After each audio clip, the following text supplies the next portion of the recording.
네, 여러분 안녕하십니까. 김현우의 어젠더스 6번째 순서 시작하겠습니다. 매일 보내드린 8시 뉴스에 다 담지 못하는 취재 뒷이야기를 직접 취재한 기자와 함께 친절하고 풍성하게 풀어드리는 어젠더스 6번째 순서 지금부터 시작하겠습니다. 오늘도 김민영 앵커 나와 있습니다. 안녕하세요. 네, 안녕하세요. 안녕하세요. 김민영입니다. 지난주에 뭐 하셨습니까? 지난주에 강원도 동해로 인터뷰 다녀왔습니다. 재밌었습니까? 네, 정말 재밌었어요. 선수들이 그 도쿄올림픽 금메달을 따려고 다 엄청 진짜 땀 범벅이 될 정도로 운동을 하고 계시더라고요. 그래서 되게 저를 돌아보게 됐습니다. 스포츠 투나잇에서 이번에도 간 건가요? 네. 잘 보겠습니다. 네. 오늘 나와주신 어젠더스는 지난주에 이어서 또 사회부 기자를 모셨습니다. 지난주에 사회부에 이제 막내 기자 전현남 기자가 나왔었는데 오늘은 사회부에 박재현 기자 나와 있습니다. 안녕하세요. 안녕하십니까. 감사합니다. 저번 주에 나왔던 전현남 기자의 바로 윗기수. 네, 전현남 기자의 바로 윗기수. 예, 박재현이라고 합니다. 네. 박재현 기자는 그동안 저희가 모셨던 기자분들과 또 다른 능력을 갖고 있습니다. 김영희 거 딱 봤을 때 어떤 능력이 있을 것 같아요? 일단 눈이죠. 엄청 부리부리하세요. 그리고 목소리가 엄청 좋으세요. 목소리. 네. 좋죠. 예, 감사합니다. 배우? 연극영화과? 연극영화과요. 되게 좋아하신다. 굉장히 좋아하시네요. 예. 박재현 기자, 저희 보도국 기자들 중에 상당히 전공이 다양한 사람이 많은데요. 네. 뭐 수의학을 전공한 친구도 있고, 뭐 이과 출신도 있는데 네. 아마 제가 회사 들어와서 처음 본 전공이 아닌가 싶은데 음대 출신입니다. 심지어 외국대학교에. 아 진짜요? 예, 석사를 마치고 왔습니다. 석사? 예. 학사 석사를 다? 학사는 한국에서 마쳤고 석사를 예, 미국 갔다 왔습니다. 정확히 뭐죠? 전공? 전공은 클래식 쪽 작곡입니다. 되게 있어 보이십니다. 클래식을 작곡을 심지어 예. 듣기도 힘든 데를. 예. 네. 와, 그럼 막 영감이 막 떠오르세요? 작곡하실 때? 그 영감이 잘 떠오르지 않아서 이제 한 이쪽으로. 3일 예. 근데 클래식을 작곡한다는 건 그러니까 우리가 그냥 클래식은 정말 예전에 만든 명곡들을 듣는 걸로만 익숙한데 실제 요즘에 그럼 클래식을 작곡을 새로 하는 거예요? 예, 이제 현대음악이라고 해서 현대 클래식은 이제 옛날에 어떻게 보면 좀 듣기 좋은 음악에서 조금 더 발전해서 어떤 철학적이고 수학적인 요소를 조금 더 담는 형식으로 뭐 그렇게 발전해 왔는데 그 막상 들어보면 약간 공포 영화 음악을 듣는 그런 느낌이 난다고 하더라고요. 그리고 이제 친구를 데려가면 5분 내에 깊은 수면에 빠지는 이제 그런 예, 음악입니다. 조금 지금 듣는 걸로는 좀 보통 사람들이 이해하기 힘든 좀 철학적인 현학적인 수준에 좀 도달을 해 있는 상태입니다. 근데 보통 음악 하시는 분들이 노래도 잘 부르시거든요. 그래요? 그죠? 노래 근데 잘 부르실 것 같아요. 목소리가 좋으셔가지고. 제 들어본 적이 없어가지고. 예, 제 노래방 가서 얼마 전에 노래를 불렀는데. 예. 좀 불러주시면 안 돼요? 아니, 넬라 판타지아를 불렀거든요. 네, 제가 이제 대부분 이렇게 음역대가 높진 않아서 불렀는데 처절한 실패를 맛보고 왔습니다. 1절에서 끊겼나요? 1절 이상 갔는데 1절에서 끊기길 간절히 바랬는데 안 끊더라고요. 그래서. 사실 그러니까 음악을 하는 분이 이 기자 일을 한다라는 게 사실 뭐 물론 기자 일을 뭐 누구나 할 수 있긴 하지만 주변에서도 음대에서 기자 한다 그럴 때 너 그거 왜 하냐라는 생각도 많았을 것 같고 저희 회사 왔을 때도 사람들이 많이 물어봤잖아요. 그렇죠. 뵙는 선배들마다 다 똑같은 질문 하시더라고요. 왜 음악을 하다가 여기로 왔냐? 음악으로 다시 돌아가라. 이렇게 말씀을 많이 하시는데 근데 어떻게 보면 그러니까 제가 이제 기자 생활을 길게 하진 않았지만 느끼는 게 그 감각적인 면이 중요한 것 같더라고요. 그 상황에서 대처하는 것들, 본능, 감각 이런 것들도 중요하고 어떤 이야기를 엮는 과정이잖아요. 음악도 이야기를 엮는 과정이어서 그런 과정들이 상당히 비슷하다고. 비슷해요. 네. 도움이 많이 됩니다. 그러면 그런 감각이 박재현 기자의 감각이 빛났었던 이야기를 지금부터 해보겠습니다. 지난 8시 뉴스에서 이제 성매매 알선 사이트를 이용한 사람들의 개인정보, 그러니까 아이디, 휴대전화 번호, 뭐 특징 이런 게 적혀 있는 파일을 저희가 단독 입수해서 보도를 했습니다. 그 내용을 지금부터 좀 풀어가 보겠는데 먼저 그 내용을 제보를 받은 거잖아요. 어떻게 들어왔나요, 제보가? 일단은 그 제보자분이 저희 SBS로 제보를 해주신 사항이고요. 저희한테만 준 건가요? 예, 저희한테만 왔습니다. 근데 저희한테도 그냥 들어온 게 아니라 좀 그분조차도 부탁을 좀 하셨습니다. 이런 것들이 은밀하게 조심스럽게 이루어졌으면 좋겠다. 왜냐면 그분도 이제 이 리스트를 보고 정말 깜짝 놀랐다고 하셨고 입수한 경위를 들어보면 이제 그분이 그 이번 해 이제 3월쯤에 강남역에 이제 PC방을 갔다가 나오는 길에 우연히 그 쓰레기통에서 USB를 발견했다. 어디 있는 쓰레기통이요? 이제 그쵸, 예, 그 PC방 바깥쪽에 있는.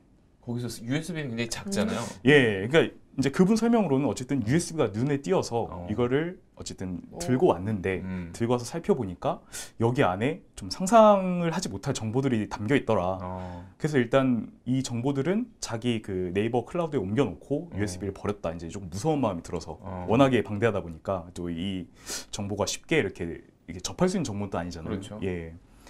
그 다음에 좀 고민을 하다가 그래도 이건 알려야겠다 해서 일단 저희 SBS에 제보를 하신 그런 분입니다. 처음에 보고 무슨 생각이 드셨어요?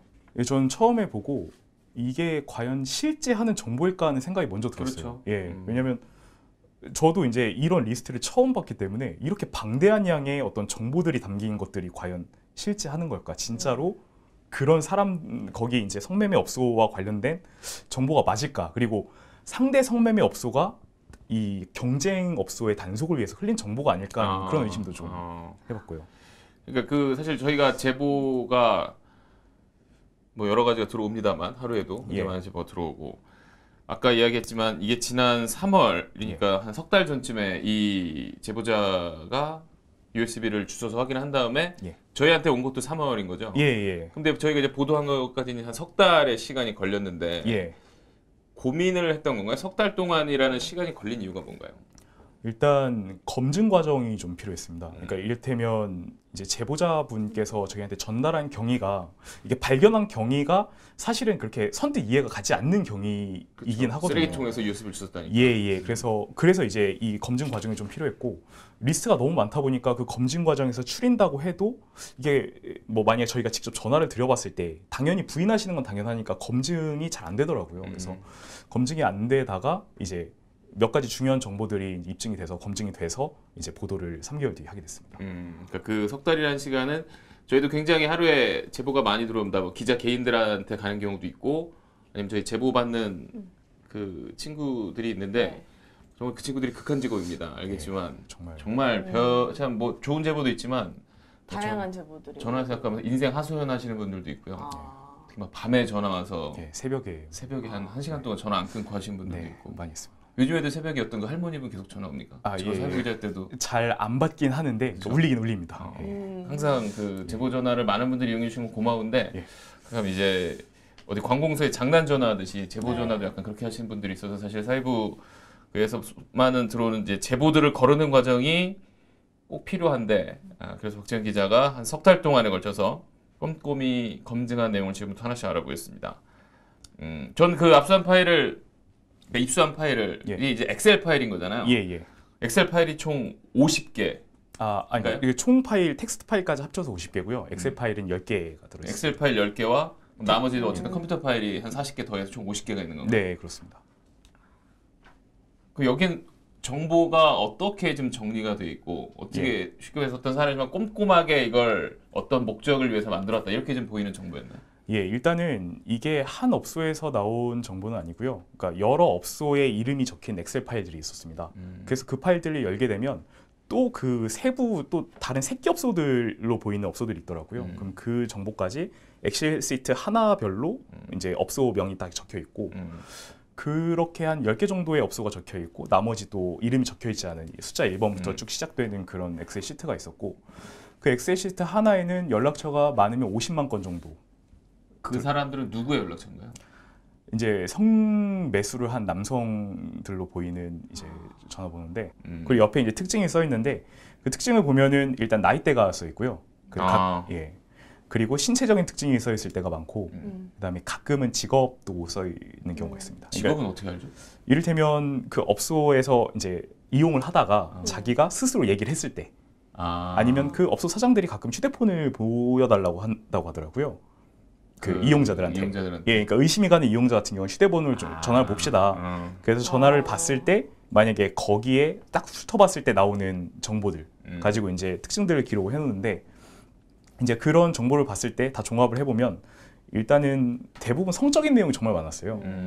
뭐 그렇기 때문에 이게 성매매 장부라는 것들은 거의 확실해 보이고 그러니까 저희가 지금 다시 한번 정리해드리면 이게 성매매 이제 알선 사이트라고 해서 인터넷 사이트가 이제 여러 군데가 있는데 예. 거기를 통해서 이용한 사람들의 아이디와 네. 그다음에 실제로 그 말선 사이트를 이용해서 성매수를 했는지 안 했는지는 사실 모르는 거잖아요. 예. 근데 이제 어쨌든 성매매를 했다라고 추정이 되는 이유는 아까 말씀드렸듯이 특징, 네. 휴대전화 번호, 실제가 본 사람이 아니면 알 수 없는 네. 실제로 오프라인에서 만났기 때문에 알 수 있는 특징들이 자세하게 이제 엑셀 파일에 아이디고 이름, 그다음 특징들이 자세히 이제 분류해 놓은 게 총 한 260만 건이라고요?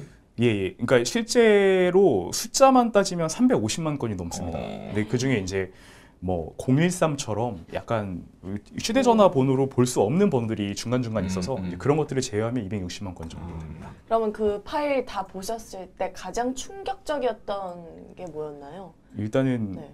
엑셀 파일이 내려도 안 내려가더라고요. 끝이 아. 없이. 예, 끝없이 끝이 나오더라고요. 예, 없어. 끝이 없이 번호가 나오고 특징이 나오는데 이게 그냥 1, 2년 쌓인 정보라고 보기도, 그러니까 저도 이제 그렇게 끝도 없이 내려가니까 아, 이렇게나 많았나, 네. 이렇게나 이용자로 보이는 사람들이 이렇게나 많을 수가 있나 하는 생각이 처음으로 들었고, 특히 이런 건 같은 경우에는 굉장히 민감한 개인정보가 담겨 있는 예. 제보였기 때문에 예. 굉장히 꼼꼼한 검증 과정을 거쳤을 것 같아요. 이걸 사실 막막했을 것 같기도 한데 300만 건 가까이 되니까 예. 어떻게 확인했습니까? 그러니까 일단 이게 개인 정보기 때문에 저희가 접근하는 것도 되게 조심스러웠고요. 그 다음에 일단은 거기에 리스트를 보면 상당 번호가 경찰 의심으로 적혀 있었습니다. 빨간색 경고. 경찰 의심. 예, 경찰 의심. 그래서 이제 저희가 일반 이용자가 아니라 경찰 의심이 되는 번호로 먼저 접근을 좀 해봤고요. 일단 경찰 의심자로 분류된 사람들 30명 정도한테 전화를 해봤는데 다 아니다. 전화번호를 바꿨다라고 대답을 해서 받긴 받아서 예, 받긴 받았습니다. 받긴 받았는데 번호가 바뀌었다. 나는 뭐 아니다. 나는 본인이 모르는 일이다. 아니라고. 예. 그런 식으로 얘기를 했기 때문에 상당수가 대부분이 그런 식으로 얘기를 했기 때문에 이제 검증 과정이 좀 오래 걸렸고요. 근데 그러던 차에 일단 저희가 검증이 된 부분은 거기에 이제 경찰의 잠복 차량에 대한 번호가 나와 있어요. 그래서 어떤 경찰서에 뭐 신형 뭐 무슨 카니발 차량인데 뭐뭐뭐에 뭐뭐뭐뭐 이렇게 번호가 되게 구체적으로 적혀 있는 그 리스트가 있어서 저희 해당 경찰서를 직접 가서 확인을 해봤는데 실제로 잠복 차량으로 이용을 하는 차량이었고요. 또 이제 그 리스트에 적힌 경찰 중에도 실제 자기가 단속을 했다라고 말한 경찰이 연결이 돼서 그런 식으로 이제 검증을 진행하다 보니까 아, 이 리스트가 그래도 신빙성이 있는 리스트구나. 그럼 이제 그건 약간 업소들끼리의 어떤 단속 정보를 공유하기 위해서 만들었다라고도 좀 추정할 수 있는 부분이네요. 예, 실제로 이제 제가 업소 사장님들을 몇 번 만나 뵀는데 일단은 그런 리스트들이 사고 팔린다 서로.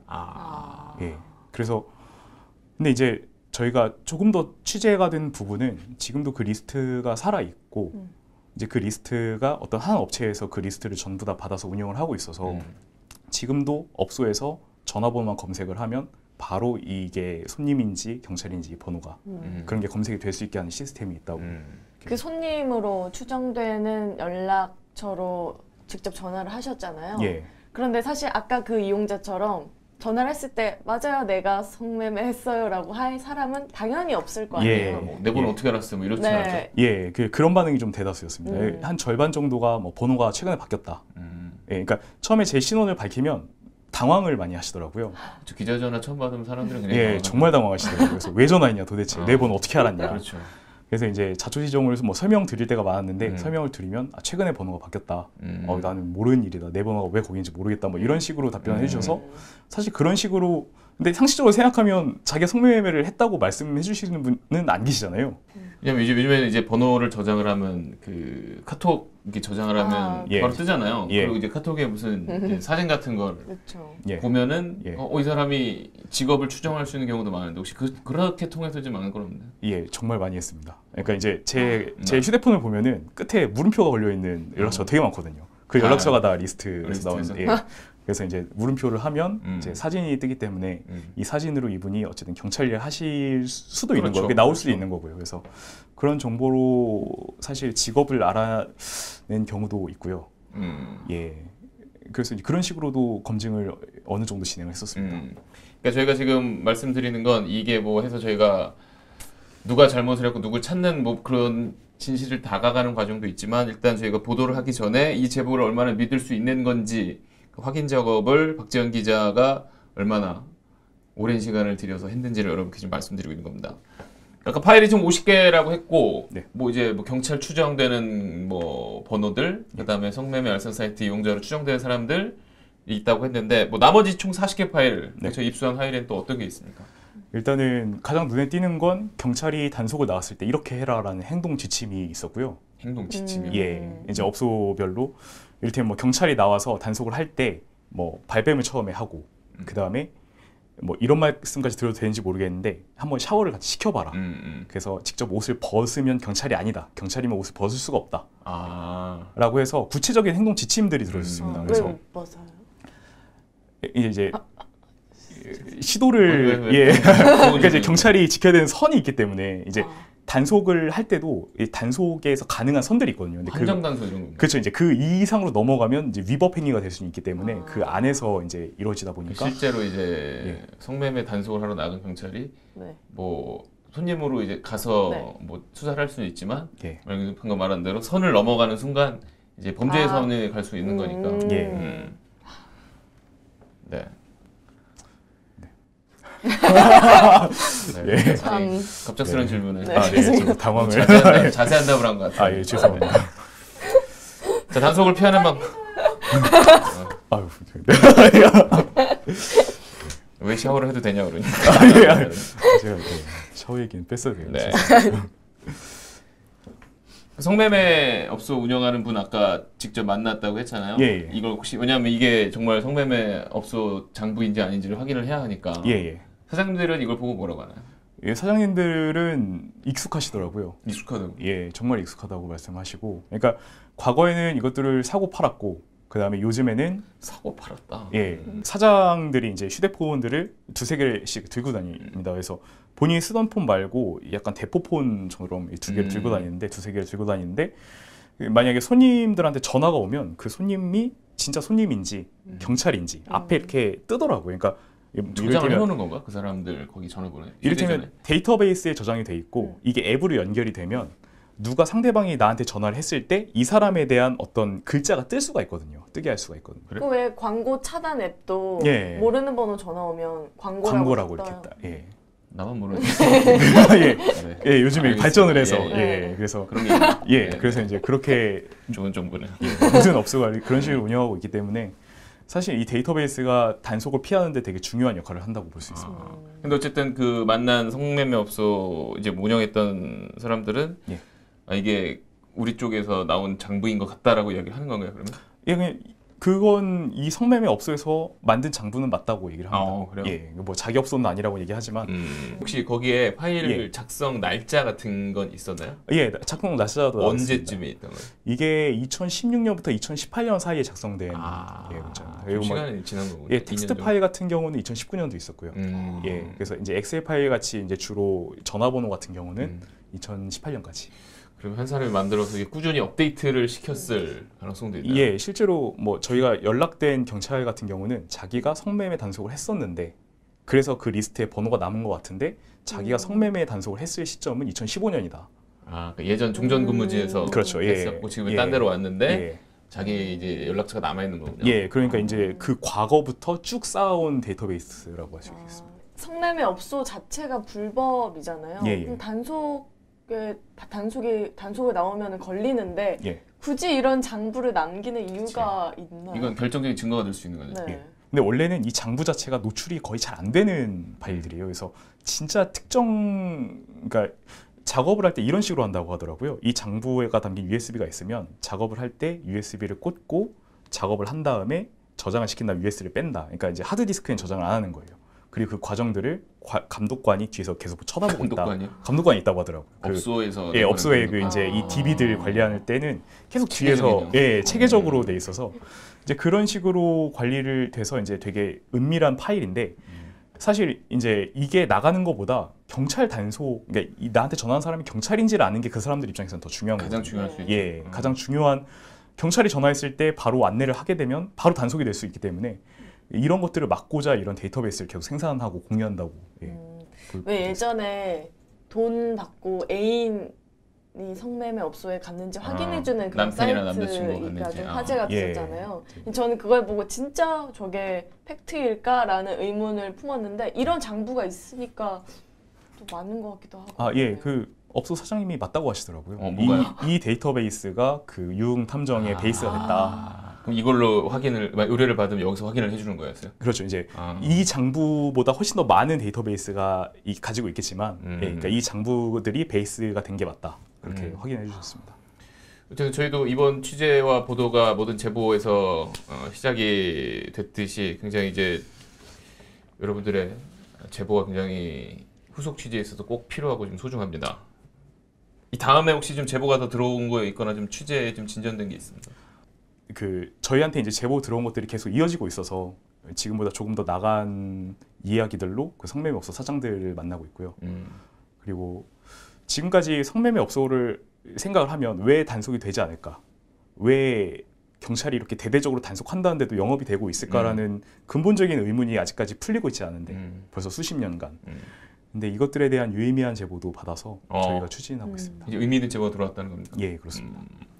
알겠습니다. 혹시 이거 보시면서 굉장히 이런 일을 잘 알고 계시거나 직접 겪었거나 이쪽에 대해서 이제 깊은 내용을 알고 계신 분들은 박재현 기자 개인 이메일이라든지 김민정 기자가 생각이 나네요. 김민정 기자가 여기 나와서 개인 전화번호를 얘기할 뻔했는데 사회부 제보 번호가 몇 번이죠, 저희? 저희 그 21 6000번. 네, 2133이 6000번. 2133이요? 2113. 예, 다시 하겠습니다. 죄송합니다. 저희가 아직 전화번호 숙제하는 게 많지가 않아가지고. 예, 아주 당황해서요. 네, 2113에 6000번으로 제보를 해주시거나 박재현 기자 이메일, 박재현 기자 이메일 한번 여기서 얘기해 주세요. 예, 그 리플레이입니다. 이 재현 다시 한다고 해서 예, 저도 이렇게 지었는데 아무도 몰라 보시더라고요. 리플레이 @sbs.co.kr인가 있습니다. 그걸 제보 부탁드리겠습니다. 아까 방금 이제 박재현 기자 얘기했듯이 이제 경찰이 계속되는 수사에도 왜 이게 성매매 업소들의 어떤 고리가 끊기지 않는지 저희가 지난 이제 뉴스에서도 전해드렸지만 이번에 경찰이 대대적인 단속에 나서겠다면서 회원 숫자만 70만 명, 뭐 단군 이래 최대 성매매 단속이라는 성매매 사이트 단속에 들어갔는데 그때 뉴스를 봐도 그렇게 뭐 달라진 게 없다 이런 얘기가 있었어요. 실제로 어떤 현장에서 뭐라 그러던가요? 예, 제가 직접 그 사이트에 들어가서 그 상위에 랭크된 성매매 업소한테 전화를 걸어서 내가 성매매를 하고 싶다 연락을 해서 오피스텔 방 앞까지 안내를 받았었습니다. 단속을 시작했던 이후에 저희가 단속이 대대적인 단속이 시작됐다는 이후에 그쪽에 가장 위에 등재된 업소에 전화를 했더니 여전히 하고 있다. 단속은 걱정 안 해도 되냐 했더니 전혀 걱정하지 말라고 오기나 하라고. 오기나 하라고. 네. 어느 정도 규모길래 국내 최대인 거예요? 일단은 거기에 광고를 하는 업소들이 2,600개가 넘습니다. 전국에서. 그리고 서울 내에서만 800개가 넘어서요. 그러니까 이를테면 저희가 상상할 때 일단 기본적으로 서울에 800개의 성매매 업소가 운영 중이다. 근데 그것도 전부가 아니라 이 업소에 이 사이트에 광고하는 업소만 800개가 넘다. 그러니까 이제 오프라인에서 워낙 이제 경찰 단속이 심해지고 또 예전에는 이제 다니면 이제 흔히 말하는 이제 호객분들이라고 해서 이제 많이 유흥업소에서 영업을 하는 쉽게 말하는 사람들이 있었는데 요즘 이제 그런 게 많이 사라지고 또 젊은 친구들이 이제 이런 인터넷 쪽에 익숙하다 보니까 아마 이런 쪽으로 약간 이제 변종으로 흘러서 아까 잠깐 얘기했지만 포털 사이트처럼 여기서 이제 치면은 어떻게 보면 바로 광고가 뜨고 그렇게 돼서 아마 이게 이어지고 있는 것 같은데 그럼 이 사이트를 운영하는 게 굉장히 좀 조직적이고 좀 체계적으로 지금 이루어지고 있는 건가요? 예, 일단은 서버를 해외에 두고 있기 때문에 저희가 직접적인 단속은 안 되는 상황이고요. 그 다음에 만약 저희가 사이트를 차단을 한다고 하더라도 이를테면 그런 게 있어요. 트위터가 하나가 있고 이 트위터에 계속 새로운 주소가 업데이트가 되는 거예요. 이 사이트가 이제 차단이 되면 다른 사이트로 광고를 하고 그러니까 이제 이용자들은 그 트위터만 팔로우를 해서 계속 업데이트된 사이트로 들어가는 거죠. 그런 식으로 일단 운영이 되고 있고 그 안에서도 뭐 방장을 따로 이렇게 두어서 방장이 좀 커뮤니티 활성화를 위해서 좀 힘을 쓰면 그 방장에게 인센티브를 부여해서 성매매 이용권을 준다던가 뭐 그런 식으로 성매매 사이트가 일반 커뮤니티 사이트처럼 활발하게 운영이 되는 그런 방식을 쓰고 있다. 그럼 이게 사이트 운영할 수 있는 거는 뭐 광고 수익인 건가요? 뭐 어떻게 이게 꾸준히 계속 돌아갈 수 있다는 게 어떻게 보면 유지하는 것도 좀 돈이 필요한 거잖아요. 근데 이게 어마어마한 게 일단 업소별로 한 50만 원에서 70만 원 정도 매달 광고료로 내고 사이트를 돈을 내는 거예요? 그래서 이 운영자들이 벌어들이는 수익이 5년간에 한 210억 정도 된다고 하고요. 일단 저도 이제 예전에 그 성매매 이 웹사이트를 만든 사람을 만나봤었거든요. 근데 그 사람이 말하기로도 한 중형 성매매 이렇게 알선 웹사이트 정도 되면 한 달에 500만 원에서 많게는 7천만 원 정도 번다. 그렇게 말씀하시더라고요. 근데 이게 뭐 그렇게 운영된다고 해도 70만 명이 여기 가입돼 있다라는 게 예. 그냥 단순히 그냥 뭐 시간 지난다고 쌓일 것 같지는 않은데 뭐 이 사이트에서 뭐 특별히 뭐 어떤 유인책 이런 게 좀 있었나요? 일단은 이 사이트에서 뭐 후기를 많이 써서 공유를 하기도 하고요. 또 후기를 쓰면 아까 말씀하신 뭐 성매매 이용권, 뭐 원가 이용권이라고 해서 뭐 할인도 많이 해주고 그런 제도들이 많아서 일단 기본적으로 한번 들어오면 그 환경들을 접하고 계속 호기심을 갖게 되고 또 들어오면 이제 성매매 업소 알선뿐만 아니라 성과 관련된 정말 많은 커뮤니티들이 운영이 되고 있더라고요. 그런 식으로 호기심을 유발시켜서 네. 예, 더 많은 이용객들이 유입될 수 있게 하는 그런 시스템이었습니다. 그 70만 명이라는 것도 되게 충격적이고 예. 그 몇 년 동안 계속 이어져 온 것도 되게 충격적인데 예. 어떻게 그 3, 4년이라는 시간 동안 이 사이트가 너무 버젓이 아무 문제 없이 유지되어 온 이유가 있나요? 그러니까 일단 저희가 이게 해외 서버가 있으면 국내에서 할 수 있는 건 이 서버에서 오는 정보를 차단하는 것밖에 없어서 그걸 이제 방송통신심의위원회에서 하게 됩니다. 근데 그렇게 한 주소를 찾아내도 아까 말씀드린 대로 트위터나 그런 것들을 통해서 계속 새로운 주소가 공유가 되고 있기 때문에 사이트 차단은 계속 되더라도 이 사이트는 그대로 남아있게 되는. 그래서 실제로 예전에 2012년 같은 경우는 그 트위터 팔로워 수가 이제 이회수 씨, 김연아 씨 다음으로 바로 그 소라넷 씨 이제 팔로워 수가 전체 저희 한국에서 3위에 달할 정도로 예 그렇게 많이 통용되고 있습니다. 그럼 이번에 경찰 단속으로 지금 이 운영자는 구속이 된 건가요? 예, 운영자하고 부운영자가 구속이 됐고요. 뭐 하던 사람이요? 근데 뭐 하던 사람인지까지는 아직 나온 게 없습니다. 그럼 지금 경찰 단속과 수사는 지금 어느 쪽에 지금 초점을 맞추는 건가요? 지금 이 사이트에 대한 수사만 하는 건가요? 사이트에 대해서 운영자를 이제 잡아들였는데 그 네. 이후에는 어떤 수사를 하는 거예요? 일단은 지금 수사 초점은 이 사이트에 등재된 광고를 올린 성매매 업소들을 단속하는 데 좀 초점이 맞춰져 있고요. 예. 그래서 전국에 2,600개에 달하는 업소를 단속을 하겠다라고 했지만 아직까지 업소 단속은 한 5군데 정도. 5군데. 예. 근데 업소 단속이라는 게 사실 물론 업소를 가서 현장을 적발을 하고 예.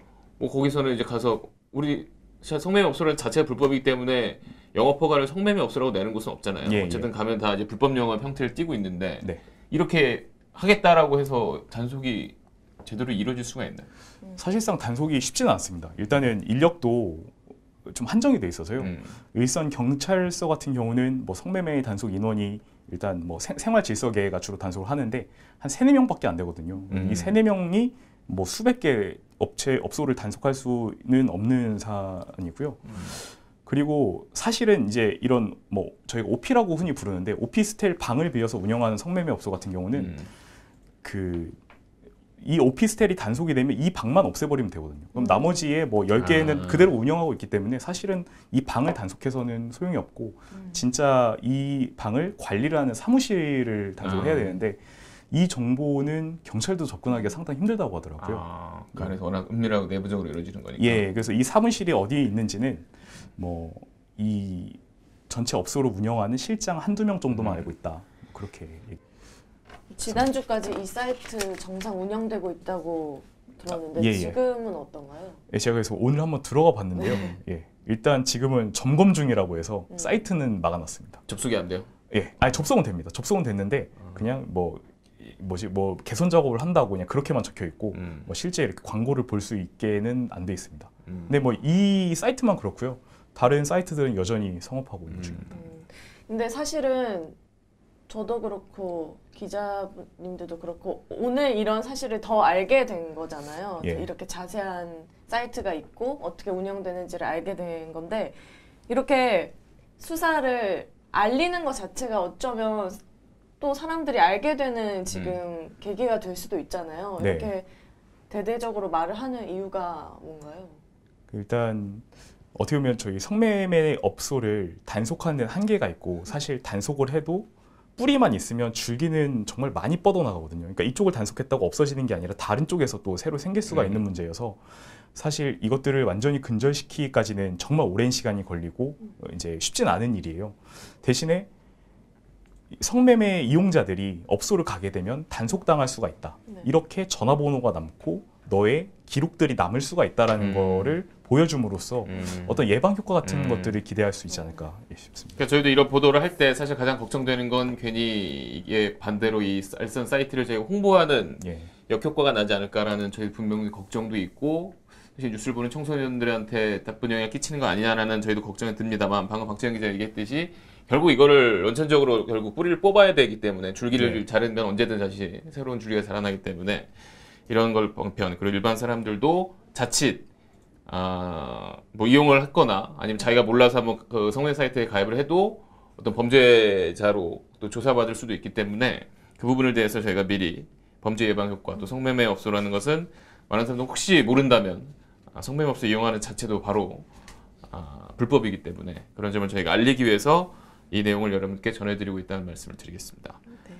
그럼 경찰 수사 마지막으로 그럼 지금 계속 어떤 방향으로 지금 나갈 거다라고 경찰 쪽에서 얘기를 하는 게 있습니까? 예, 일단은 뭐 업소를 중심으로 업주하고 그다음에 그 종업원, 그다음에 이용객 이렇게 세 분야를 이제 검거를 하는데 좀 초점이 맞춰져 있고요.